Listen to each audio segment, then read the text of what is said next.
Imagine you're walking down a quiet street, one sunny afternoon, minding your own business, when suddenly you spot something unusual. A young black teenager is hurrying across the road, his eyes fixed on a man in the distance. The man, sitting in a wheelchair, looks like he's in trouble. He's older, perhaps in his 50s or 60s, and he's struggling. His wheelchair has tipped slightly to the side, and his groceries have spilled all over the sidewalk. People pass by, glancing at him but doing nothing to help. The teen, around 16 or 17, jogs up, his sneakers slapping against the pavement, and without hesitation, he bends down to pick up the scattered items. He doesn't know this man. In fact, from the looks of it, no one else seems to care. But he does. His movements are careful, almost as if he understands what it's like to feel overlooked, and he's determined not to let that happen to someone else today. As the teen kneels to retrieve the last of the fallen groceries, the man in the wheelchair looks up, clearly taken aback. There's a mix of surprise and gratitude on his face, but also something else, a hesitation. Maybe it's because he's not used to strangers, especially young ones, offering him help. Or maybe it's something more, something deeper. Either way, for a moment, they exchange a look, an understanding that seems to pass between them without words. The teen smiles, brushing his hands on his pants after gathering the last item. He starts to walk away, but something stops him. Maybe it's the way the man is still struggling to get his wheelchair straightened out, or maybe it's something the man says softly, almost under his breath, that makes him turn around. And this is where things start to take an unexpected turn. What happens next will not only surprise you, but challenge everything you think you know about kindness, assumptions, and the way we see each other in the world today. As the teen reaches out to help one last time, he has no idea that this simple act of compassion is about to lead to something much, much bigger. Something that neither of them could have ever predicted. Stay tuned, because this story is just beginning. The teen hesitates for just a moment, glancing at the man's face once more. Something in the man's expression lingers, an unspoken need for more than just help with the groceries. There's a quiet sadness there, hidden beneath a layer of pride, and maybe even a little fear. The teen, unsure of what to do next, takes a deep breath and steps back toward the wheelchair. "Here, let me help," he says, gently grasping the wheelchair's handles. The man looks up again, his eyes searching the teen's face, trying to make sense of this unexpected kindness. It's clear he's not used to someone taking the time to lend a hand without being asked, especially someone like this kid, young, confident, and completely out of his usual world. The man clears his throat, his voice rough and hesitant. "Thank you," he mutters, though the words seem to carry more weight than just gratitude. It's almost as if he's surprised at himself for even needing help in the first place. As the teen straightens the wheelchair and makes sure it's secure, there's a tension hanging in the air between them, a tension that neither of them can quite name. The man fidgets in his chair, clearly uncomfortable with the situation, but too tired to refuse the assistance. He watches as the teen carefully places the groceries in his lap, every movement precise and deliberate. There's something about this boy, something different. He's not just going through the motions, but he seems genuinely invested in making sure everything is all right. It's rare, the man thinks, to see someone who cares like this, especially these days. "Is everything okay now?" the teen asks, standing back, his hands resting at his sides. He doesn't push, doesn't rush, just waits for a response. The man nods, but remains silent for a beat too long, his eyes flickering between the boy and the street, as if weighing whether to say something more. Finally, he speaks again, his voice quieter this time. "Yeah, I guess. It's just, you don't see this kind of thing often." The teen looks at him confused. "What do you mean?" The man sighs, shaking his head slightly. "I mean, people helping like this. Especially, well, someone like you." His words trail off, but the meaning behind them lingers heavily in air. For a moment, The teen says nothing, trying to process what the man is implying. He's heard things like this before, the subtle undertones of race, the quiet assumptions people make about him because of the color of his skin. It's nothing new, but somehow it still stings a little every time. "I'm just helping out," teen finally says, his voice steady but softer now. "That's all." The man looks down at his hands, fiddling with the edge of one of the grocery bags. Yeah, I know. It's just. People don't usually stop for someone like me either." The teen frowns, trying to understand. Why not? It's not like it's a big deal or anything. The man shrugs, his expression guarded. "I guess. I don't know. Maybe it's because I don't expect it anymore. You live long enough like this, and you stop thinking anyone's going to care. People see the wheelchair, and they see an old man, and they don't really want to be bothered, you know?" The teen nods, though he's not entirely sure what to say. There's a lot wrapped up in what the man just said, things he doesn't fully understand, but can feel in the heaviness of the moment.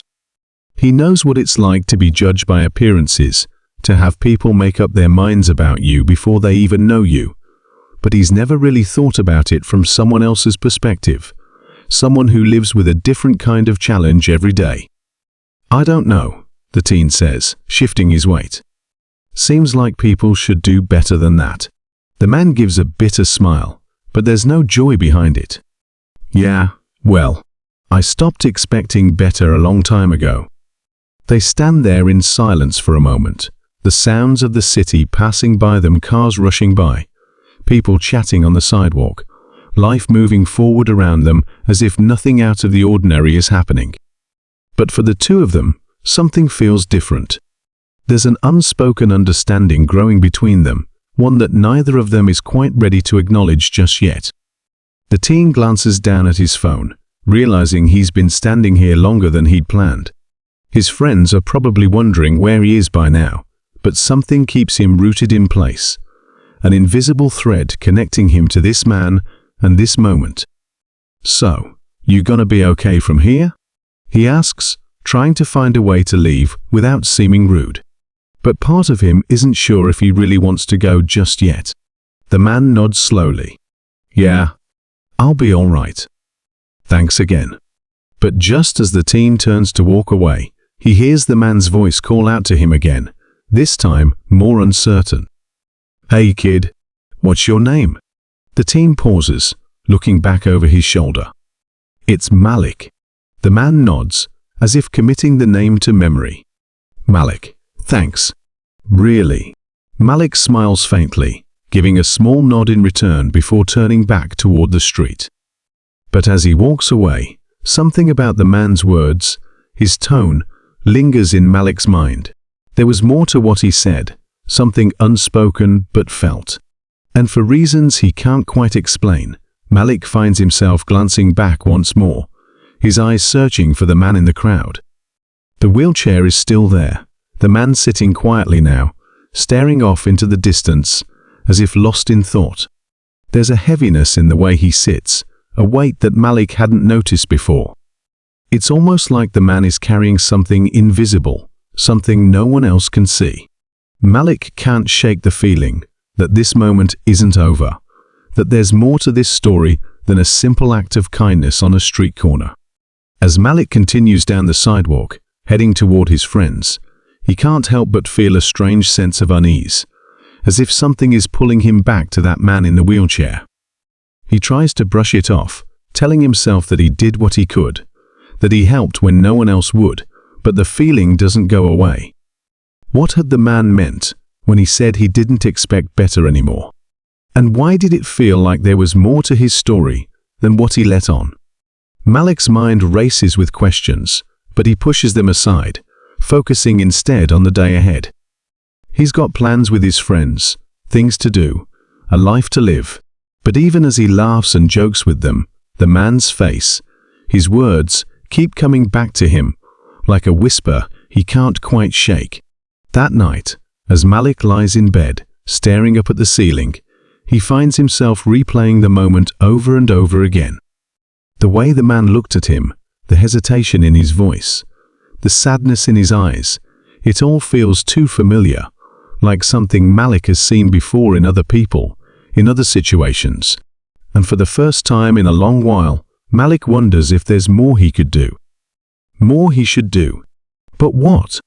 How do you help someone who doesn't expect help anymore?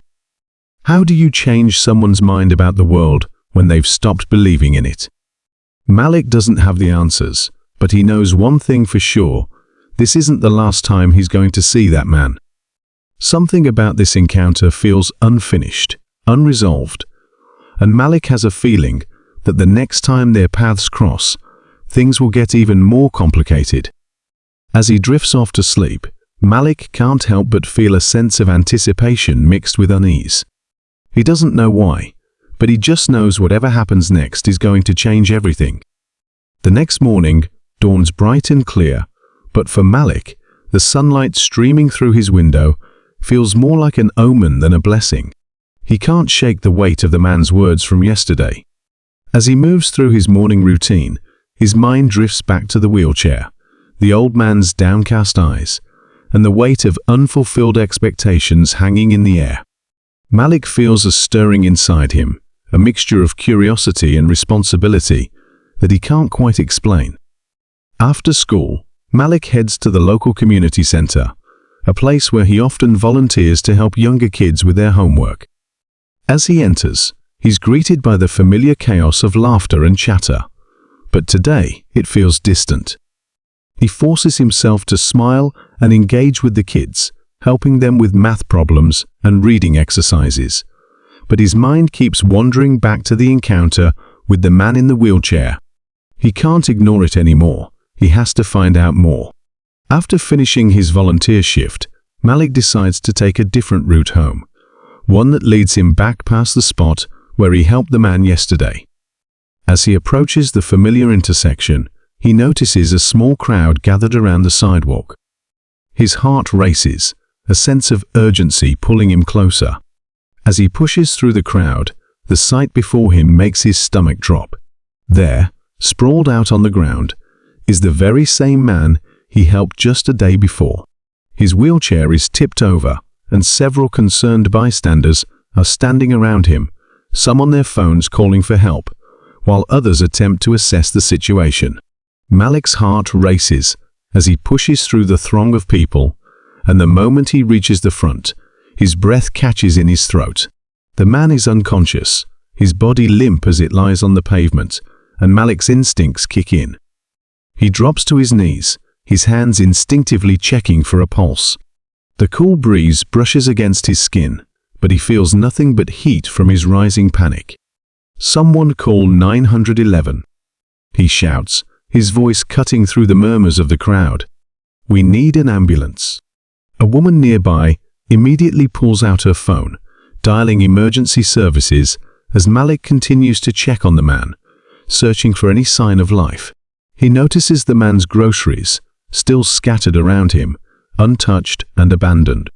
It's as if the world has stopped for him, a stark contrast to the vibrant life buzzing just a few feet away. "What happened?" Malik asks one of the bystanders, desperation creeping into his voice. The woman who called for help shakes her head, her eyes wide with fear. "I don't know. He was just sitting there, and then he collapsed. I think he's been struggling for a while." Malik's heart races as he looks around, trying to piece together what led to this moment. Had the man been out here alone, struggling to maintain his independence? Or was there something more sinister at play? The questions flood his mind as he kneels there, heart pounding, waiting for the sound of sirens to cut through the air. Moments feel like hours as they wait, and the growing concern in the crowd is palpable. Just then, Malik notices something shiny out of the corner of his eye. It's a small, crumpled piece of paper that has fallen from the man's pocket during the fall. Without thinking, he reaches down and picks it up. The paper feels fragile in his hand, and as he opens it, a chill runs down his spine. It's a note scribbled handwriting that reads, "They know. Be careful." The words strike him like lightning, filling him with an unsettling sense of dread. Who knows what? And why should he be careful? As the sirens finally approach, Malik tucks the note into his pocket, determined to uncover the meaning behind it. When the paramedics arrive, they swiftly take charge of the situation, carefully lifting the man onto a stretcher and rushing him to the ambulance. Malik watches, his heart heavy with uncertainty. He knows he needs to stay close, to find out what happens next, but as the ambulance doors close, he feels a wave of helplessness wash over him. "Do you know him?" the woman from before asks, her voice shaky. "Sort of," Malik replies, glancing back at the now empty sidewalk where the man had been just moments ago. "I helped him yesterday." The woman's eyes widen. "You were the one who helped him?" Malik nods, still processing everything. "I didn't know he was in trouble." The woman leans in closer, lowering her voice. "I overheard some guys talking about him the other day. They were saying he has something valuable that they want. I didn't think much of it until now." Malik's mind races. "Valuable? What do you mean?" "I don't know," she says, her voice barely above a whisper. "Something he found a while back. But those guys, they looked serious, like they were up to no good. I didn't think it would escalate like this." Malik feels a surge of determination. This wasn't just an unfortunate incident. This was something deeper, something dangerous. The note in his pocket suddenly feels like a lifeline. He needs to understand what's happening. Not just for himself, but for the man who is now lying in a hospital bed because of something he never asked for. "I have to find out more," Malik says, almost to himself. "I can't just sit around and wait." The woman watches him closely, a mix of concern and admiration in her eyes. "Just be careful. If those guys are serious, you don't want to get involved. It could be dangerous." Malik nods, but he knows he can't turn back now. He has to learn more about the man in the wheelchair, the circumstances surrounding his collapse, and the mysterious note that has already changed the course of his day. As he watches the ambulance pull away, he feels an undeniable pull in his gut, a sense that this is only the beginning. That night, after gathering his courage, Malik sets out with the intention of tracking down the people he overheard in the park. He heads to a nearby diner that's known to be a hangout spot for local troublemakers. The flickering neon lights cast an eerie glow on the pavement, but Malik pushes through the unease in his chest. Inside, the diner is buzzing with activity, but Malik's eyes scan the room, searching for the faces he needs. After a few minutes of waiting, he spots a group of guys at the far end of the bar, their laughter loud and boisterous. But there's something about their demeanor that feels threatening. They're leaning in close, whispering and passing around what looks like a small object. Malik's heart races as he approaches, trying to act casual. He slides into a booth that gives him a clear view of the group, hoping to overhear something useful.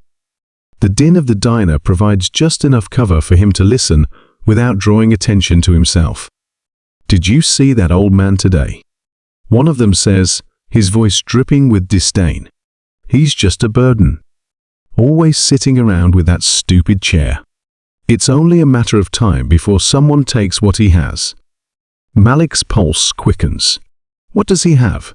He wonders, leaning in closer. Another guy snickers.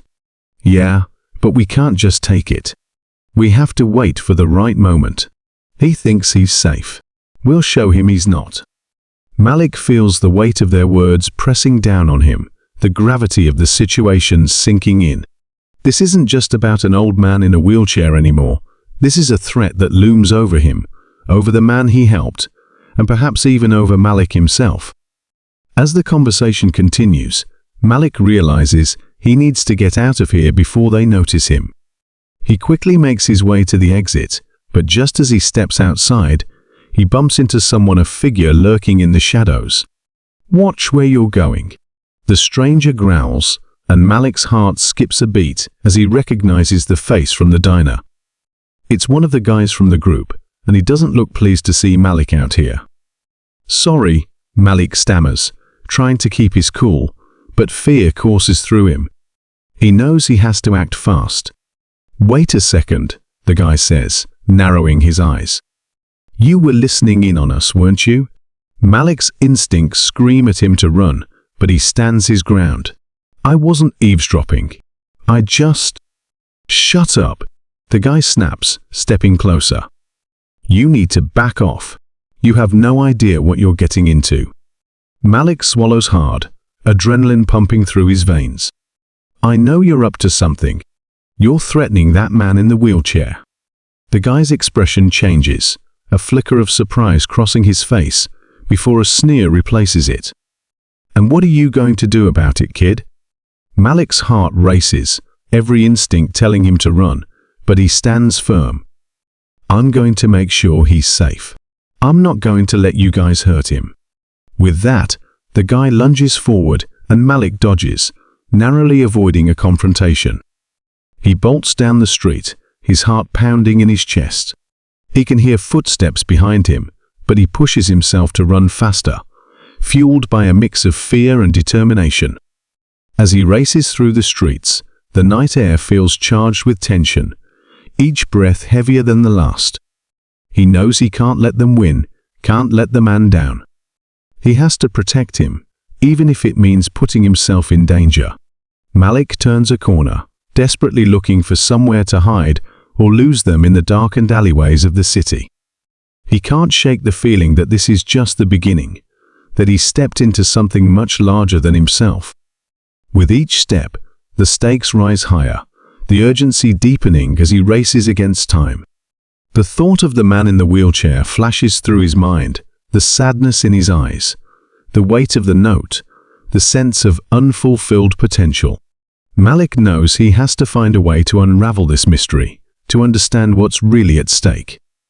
And as he reaches a corner where he can catch his breath, he realizes he's not just running from a group of troublemakers, he's running towards something that could change everything. He may not have the answers yet, but one thing is clear. The man's struggle is now intertwined with his own, and he won't back down until he uncovers the truth, no matter the cost. As the city looms around him, Malik steels himself for whatever comes next, knowing that the final confrontation is just on the horizon, and he will have to face it head-on. Malik leaned against the cool brick wall of the alley, panting heavily as he tried to calm his racing heart. The confrontation with the guy from the diner had rattled him more than he cared to admit, but it had also fueled his determination. He knew he had to confront the situation head-on, not just for himself, but for the man he had come to care about in such a short time. As he stood there catching his breath, he realized he needed a plan. First, he needed to find out where the man in the wheelchair had been taken. The hospital was his first stop. He dashed back into the main street, weaving through the people bustling about their nightly routines, determined to get to the hospital as fast as possible. When he finally arrived, the fluorescent lights cast an almost eerie glow over the waiting area. Malik approached the receptionist, his hands trembling slightly. "I'm looking for a patient, a man in a wheelchair. His name is—" I didn't catch his name, but he collapsed earlier today." The receptionist looked up from her computer screen, her brow furrowing. "Do you have any identification or a family member to contact?" Malik shook his head, desperation creeping in. "No, I don't have anything. I just need to know if he's okay. Please." The receptionist glanced at him, her expression softening. "Let me see if I can find any information." She typed rapidly on her keyboard, and Malik held his breath, praying that the man would be okay. After what felt like an eternity, the receptionist looked back at him. "I'm sorry, but I can't disclose any information without proper identification. If you want, you can wait here, and I can see if a nurse can talk to you." Malik nodded, the hope in his chest flickering. He took a seat in the waiting area, glancing at the clock. Each tick seemed to echo louder, amplifying the anxiety he felt. Finally, after what felt like hours, a nurse approached him, her expression serious but kind. "Are you here for the man who collapsed earlier?" she asked. Malik stood, relief washing over him. "Yes." "Is he okay?" "He's stable, "But we're still running tests," the nurse replied. "He had a seizure, which might be related to an underlying condition. If you know him, you might want to contact his family. They should be informed." The nurse's words hung heavy in the air. Malik could feel the urgency of the situation pressing down on him. "I'll do that. Can you tell me where he is?" "Room 204, she said. "But only family is allowed in right now." Malik's heart sank again. He was determined to help this man, but he didn't know how. Just then, he remembered the note he had found. Maybe there was a way to connect with him, to find out more about what was really going on. He needed to find the man's family, or someone who could help him. As he made his way to the hospital's waiting area, he pulled out the crumpled note from his pocket. He stared at the hastily written words, "They know. Be careful." His mind raced, and he realized he needed to dig deeper into the mystery surrounding the man's life. He couldn't just let it go. He had to find out what the man was involved in. Malik left the hospital, determination fueling his steps. He decided to head back to the community center, a place where he felt connected to the community and where he might find someone who knew the man. Maybe there were others who could shed light on the situation. When he arrived, the center was quieter than usual. The usual hustle and bustle of kids running around was absent. Malik approached Ms. Williams, the director of the center, who was sorting through paperwork at her desk. "Hey, Mrs. Williams," he said, catching her attention. "Do you know anything about the man in the wheelchair who comes here? I helped him yesterday, and now he's in the hospital." Her expression turned serious. "What happened?" "He's a good man, always helping out with the kids." Malik took a deep breath, sharing everything he knew about the encounter and the troubling conversations he'd overheard at the diner. Missy Williams listened intently, her brow furrowed with concern. "I've known him for years," she said. "His name is Mr. Turner. He's had a rough life, but he always keeps his head up. He was involved in some community initiatives to help kids like you. Do you know anything about the note I found?" Malik asked, pulling it from his pocket. It said something about "they know." Mrs. Williams' eyes widened as she took the note from his hands, examining it closely. "I'm not sure what this means, but Mr. Turner did mention that he had been targeted recently. There were some suspicious people hanging around, asking questions. I thought it was just paranoia, but now..." Malik felt a chill run down his spine. "Do you think they're after him for something?" "I don't know," she replied. Worry etched across her face. "But if they are, we need to protect him. We can't let anything happen to him." With newfound urgency, Malik and Miss Williams devised a plan. They decided to reach out to the local community to gather support and keep an eye on the situation. They organized a meeting at the center, inviting everyone who knew Mr. Turner. It was time to rally the community and protect one of their own. The meeting filled the community center with warmth and hope. People from all walks of life gathered to discuss how they could support Mr. Turner. As they shared stories about his kindness and the impact he had on their lives, Malik felt a sense of purpose. He realized that Mr. Turner wasn't just another person in a wheelchair. He was a pillar of the community, someone who deserved their protection. As the night wore on, Malik noticed a shadow lurking outside the windows. The familiar group from the diner had arrived, and his heart raced with anxiety. "Mrs. Williams," he whispered, pointing to the group outside. "We need to act fast," she replied, her voice steady despite the urgency of the situation. "Let's not let them intimidate us. We'll confront them together." Malik felt a mix of fear and adrenaline coursing through him. As they moved toward the entrance, Malik felt empowered by the support of the community. They stepped outside, standing together as a united front. "What do you want?" Malik shouted, stepping forward, his voice firm despite the apprehension in his chest. The leader of the group smirked, crossing his arms. "We're just looking for our old friend. Heard he's been causing trouble. Mr. Turner hasn't done anything wrong, Malik countered, feeling the weight of community behind him. He's a good man, and you're not going to bully him anymore. The tension in the air was palpable. The group looked momentarily taken aback by the determination of the gathered crowd. But then leader chuckled, a sinister glint in his eyes. You kids have no idea what you're getting into. This is bigger than you think. Just then, a figure stepped out from the shadows behind the group, one Malik recognized. It was the man from the diner, the one who had lunged at him earlier. You shouldn't have gotten involved, kid, he said, his voice low and threatening.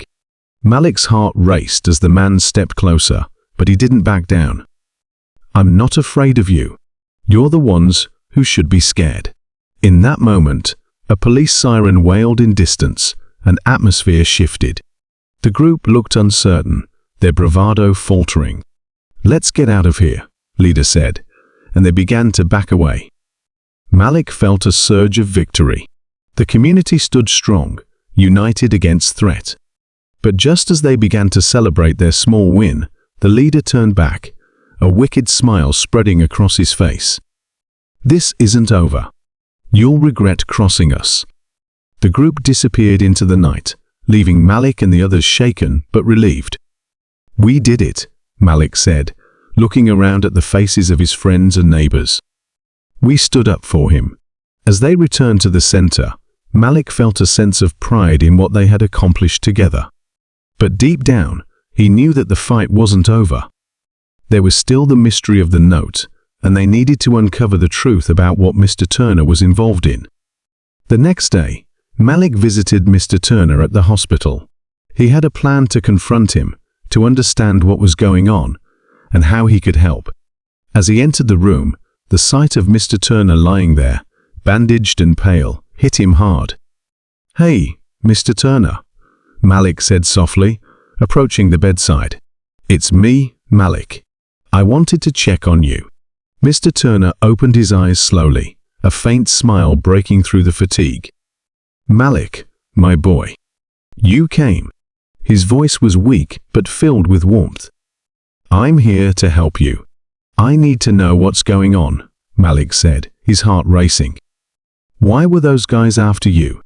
Mr. Turner took a deep breath, his eyes reflecting a mix of gratitude and sorrow. It's complicated, son. I didn't want to drag anyone into this, but I've been working on something that some people don't want getting out. What do you mean? Malik pressed, leaning in closer. It's about the community, Mr. Turner explained, his voice trembling. I found evidence of corruption in the local government, and I was trying to expose it. But those guys, they work for someone powerful, someone who doesn't want the truth to come out. Malik's heart sank. So, they were trying to intimidate you into silence. Yes, Mr. Turner said, his voice barely above a whisper. And now, they know you're involved. You need to be careful, Malik. They won't stop until they get what they want. Malik's mind raced with the implications. They had stirred up something much bigger than they realized. What do we do now? He asked, his voice steadier than he felt. Mr. Turner looked him in the eye, his gaze fierce despite his weakened state. We fight, but we have to be smart about it. We need to gather evidence and take it to the right people. We can't let them win. Malik nodded, determination flooding through him. I won't back down. We'll get through this together. As he left the hospital, Malik felt the weight of the world on his shoulders, but he also felt empowered. He had a purpose now, a mission that transcended his fears. With the community behind him and Mr. Turner's guidance, he was ready to face whatever came next. But just as he stepped outside, his phone buzzed with a new message. He glanced down, his stomach dropping as he read the text. We know what you're doing. You're in deeper than you think. His heart raced as he looked around, sensing that the threat was closer than ever. The stakes had never been higher, and as he stood there, he couldn't shake the feeling that the battle was just beginning. Malik stared at the message on his phone, his mind racing as panic set in. We know what you're doing. You're in deeper than you think. The words echoed in his head, sending chills down his spine. He quickly glanced around, scanning the street for any sign of danger. The air felt thick with tension, and he knew he had to act fast. He hurried back to the community center, heart pounding. When he arrived, he found Miss Williams deep in conversation with a small group of community members, discussing the recent events and their plans to protect Mr. Turner. Malik rushed over, his breath coming in quick bursts. "Mrs. Williams, I just got a threatening message," he blurted out. "They know we're trying to help Mr. Turner. We need to do something now." Mrs. Williams turned to him, her expression shifting from concern to determination. "We'll handle this together, Malik. But we need a strategy. It's important to stay calm and focused." Malik took a deep breath, trying to steady his nerves. "What if we gather more evidence against them? We can't just sit around waiting for them to make a move." "Good idea, Mrs. Williams replied. "Let's organize a small team. We'll need to be discreet, but we can gather information on their activities without drawing attention to ourselves." Over the next few days, Malik and a small group of community members began their mission to uncover the truth. They met regularly at the community center, sharing what they had learned and strategizing their next steps. Malik felt a sense of camaraderie that he had never experienced before. The community was rallying together, united by a common cause. As they delved deeper into the investigation, they discovered a web of corruption that extended far beyond the initial threats against Mr. Turner. They uncovered documents linking the group of troublemakers to various illegal activities, including extortion and bribery within the local government. It was shocking to see how deeply rooted the corruption was, but it also fueled their determination to expose the truth. One evening, while reviewing the documents they had gathered, Malik received a call from Mr. Turner. "Malik, I need to talk to you. It's urgent." "What's going on?" Malik asked, a sense of dread creeping in. "I have some crucial information that can help us, but I need you to come to the hospital," Mr. Turner replied, his voice tense. Malik quickly gathered the others and made his way to the hospital. When he arrived, he found Mr. Turner waiting for him, looking more frail than ever.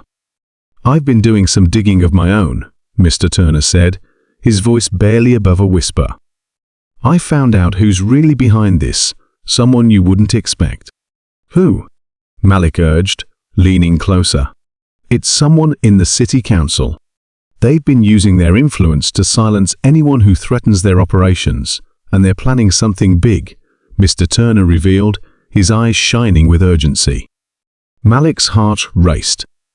"We need to get this information out there. We can't let them get away with it." "Exactly," Mr. Turner replied. "But we need to be careful. They're always watching, and we have to find a way to expose them without putting ourselves in danger." Malik thought for a moment, then an idea sparked in his mind. "What if we create a community event? We can invite the press, local leaders, and make it a public forum to discuss issues in our community.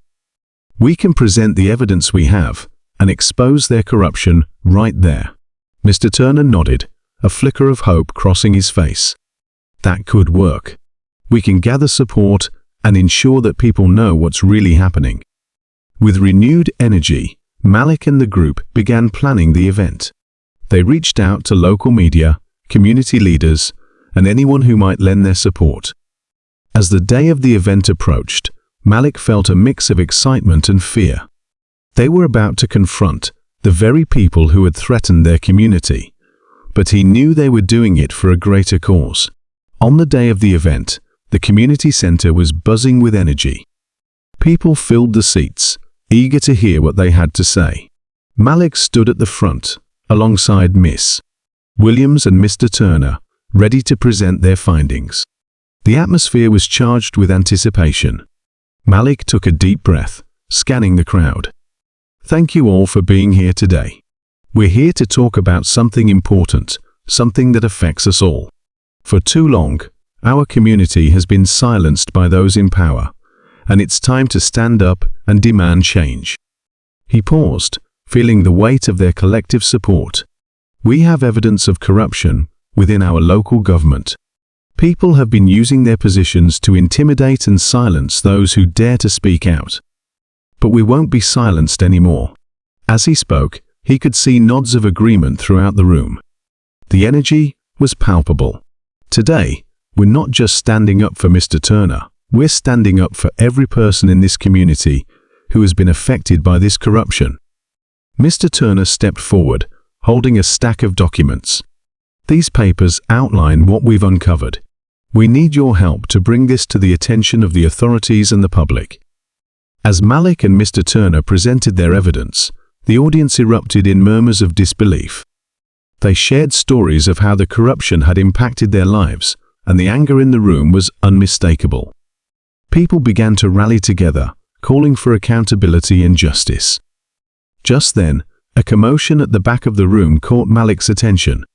The group from the diner had arrived, their faces twisted in anger. Malik's heart dropped as he saw the leader push his way to the front, shouting, "You think you can just stand here and slander us?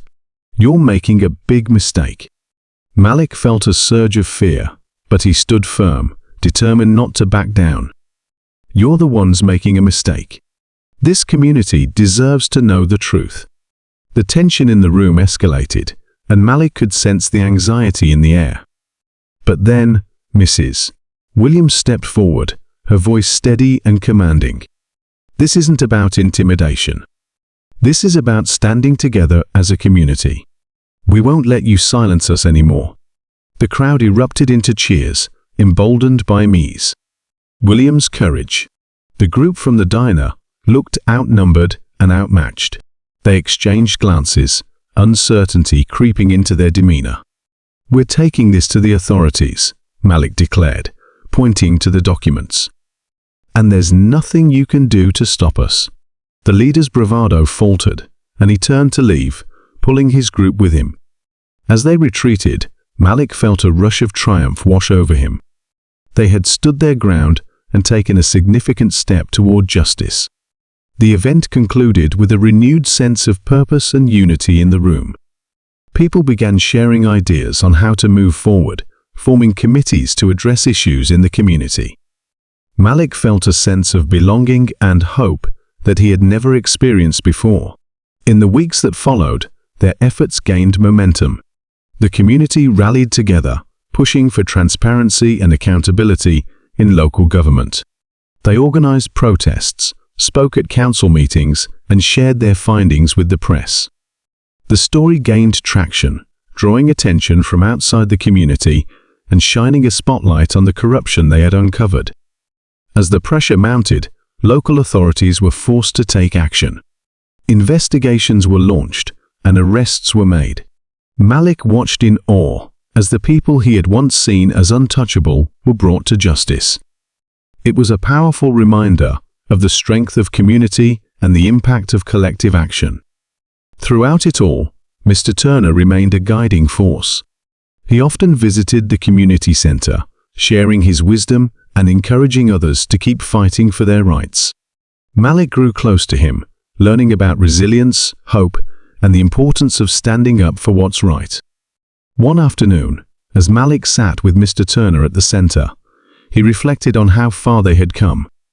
"I can't believe we actually did it," Malik said, his voice filled with disbelief and joy.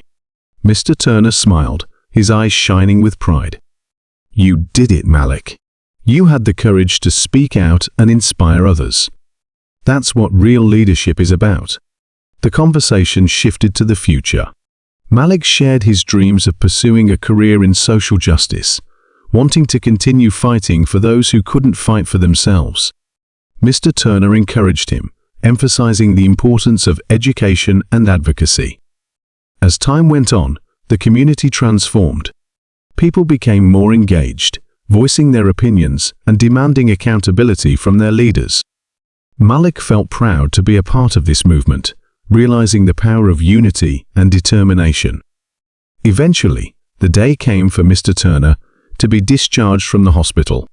The community gathered to celebrate his recovery and honor his contributions. It was a moment filled with joy and gratitude, a testament to the bonds they had formed. As they gathered outside the hospital, Mr. Turner looked at Malik and the others, his voice filled with emotion. "Thank you for standing by me, for believing in our community. You all are the real heroes." Malik felt a swell of pride, realizing that this journey had changed him forever. The experience had taught him the value of community, courage, and the importance of speaking up. He understood now that their fight was not just for Mr. Turner, it was for everyone who had ever felt marginalized or silenced. As they moved forward, Malik made a promise to himself to continue advocating for justice and ensuring that no one in their community would have to face intimidation or fear ever again. The journey had not been easy, but it had been worthwhile, and he knew they would always stand together.